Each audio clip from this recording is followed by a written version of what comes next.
गेल्या आठवड्यात 5-6 दिवसापासून महाराष्ट्रात पवार कुटुंबाचा जो व्हिडिओ आहे तो व्हायरल होतोय आणि खरोखर ही खेदाची गोष्ट आहे की कृषीप्रधान देशामध्ये महाराष्ट्र आहे आणि महाराष्ट्रामध्ये बहुसंख्य शेतकरी आपलं योगदान या देशाच्या प्रगतीमध्ये देत असताना अशा प्रकारचा व्हिडिओ व्हायरल होऊन तो शर्मनाक गोष्ट आहे। ते अधिवेशन काळात चालू असताना आणि खऱ्या अर्थानं सर्व परिणाम मदत चालू असताना राष्ट्रवादी काँग्रेस पक्ष हा खऱ्या अर्थानं शेतकऱ्याचे प्रश्न जाण असलेला पक्ष आहे आणि आदरणीय शरदचंद्रजी पवार, सुप्रियाताई, जयंत पाटील साहेब, जितेंद्र आव्हाड साहेब यांच्या माध्यमातून पवार कुटुंबाला शेताच्या बांधावरती जाऊन कशा प्रकारे मदत करता येईल तो आम्ही फुलाच्या पाकडी म्हणायचा अर्थ की आमच्या कानावरती आलेला की त्यांच्याकडे जवळपास 40,000 रुपयेचं जिल्हा बँकेचं कर्ज आहे आणि त्या गोष्टीवर कानावरती आल्यानंतर प्रदेशचं आम्हाला काही सूचना आल्यानंतर आम्ही त्या सूचनेचं पालन इथं बांधावर येऊन केलेलं आहे आणि तुमच्या माध्यमातून खरोखर अशा प्रश्नांना वाचा फोडली त्याच्याबद्दल मी मीडियाचा खूप अभिनंदन करतो, आभार व्यक्त करतो आणि उद्या तुमच्यावरती पुन्हा अशी वेळ येऊ नये की अशा प्रकारचे व्हिडिओ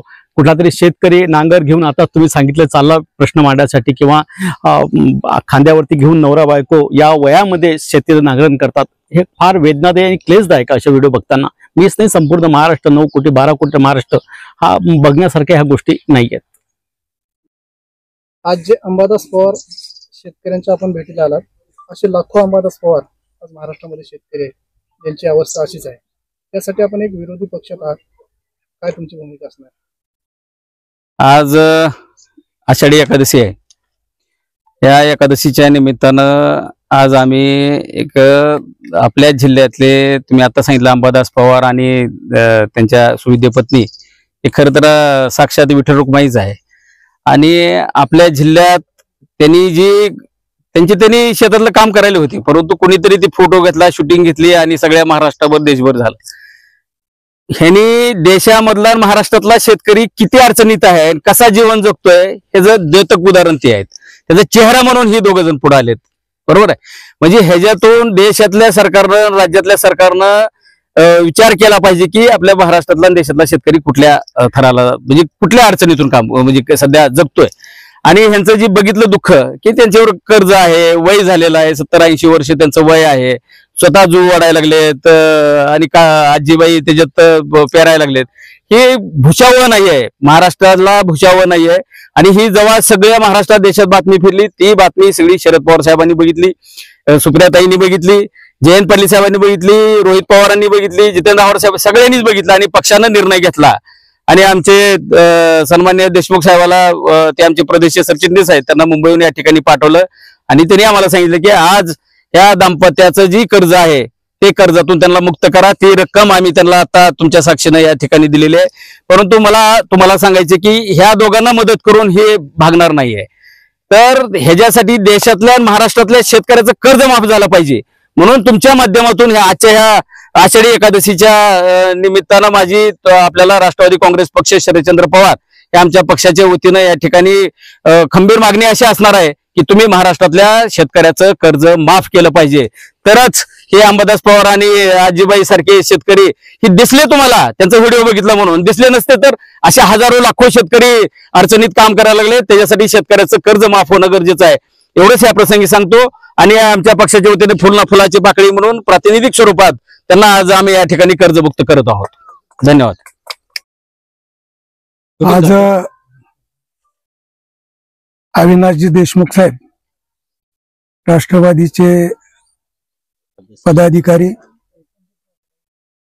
ज्यावेळेस हे महाराष्ट्रामध्ये आपल्या पवार काकू हे शेतीमध्ये काम करत असताना ज्या पद्धतीनं माणसाचं तर काम आपण करतो, पण जे काही बैलाच्या माध्यमातून जनावरांच्या माध्यमातून जे शेतीमध्ये या ठिकाणी आपण कुळ हाकणे असेल किंवा नांगर या ठिकाणी पाळी करणं असेल, हे काम ज्यावेळेस शेतकरी करायला लागलेत त्यावेळेस महाराष्ट्रामध्ये सगळीकडेच या ठिकाणी या गोष्टीचं दुःख झालं आणि खऱ्या अर्थाने शेतकऱ्याच्या काय अडचणीत आपल्याला माहिती आहे। सध्याचं अधिवेशन असेल किंवा विरोधी पक्षाची आता कालचे मोर्चे असतील, पंढरपूर मधला असेल किंवा सगळ्यांची मागणी असे आहे की सगळ्यात अडचणीत सापडलेला किंवा असणारा वर्ग कोणता असेल तो शेतकरी आहे.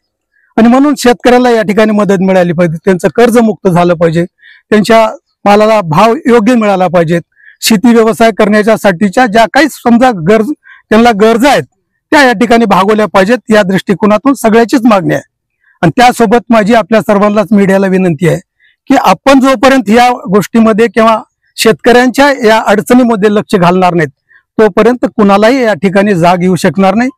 तेव्हा मी कालही म्हणालो की आज तर आषाढी एकादशी आहे, असं वाटतं की आता आमची काकू आळंदीहून पंढरपूरला विठ्ठलाची मूर्तीच या ठिकाणी शेतकऱ्याची मागणी घेऊन निघाली की काय, अशा पद्धतीचं या ठिकाणी वातावरण आज हाडोळतीमधून या ठिकाणी सुरुवात झालेलं आहे.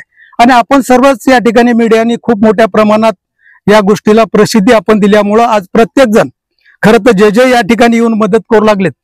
इथं आल्याच्या नंतर किमान ह्या जोडीकडे बघितल्याच्या नंतर शेतकऱ्याच्या काय अडचणीत ह्या तर गोष्टीची या ठिकाणी जाणीव त्या प्रत्येकाला या ठिकाणी होऊ लागल्या.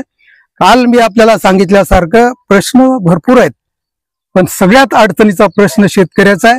जसं अंबादास मामाला इथं येऊन या ठिकाणी भेटी देऊन आता हे ठीक आहे प्रातिनिधिक स्वरूपात पक्ष म्हणून किंवा आमच्या भावना शेतकऱ्यांच्या प्रती चांगल्या आहेत हे दाखवण्याच्या साठीचा जरी प्रयत्न असला तरी असे अंबादास पवार मामासारखे शेतकरी शोधून त्या शेतकऱ्यांना कशी मदत करता येईल या दृष्टिकोनातून या ठिकाणी प्रयत्न करणं शासनाच्या प्रतिनिधीचं या ठिकाणी कर्तव्य आहे, ते त्यांनी करावं.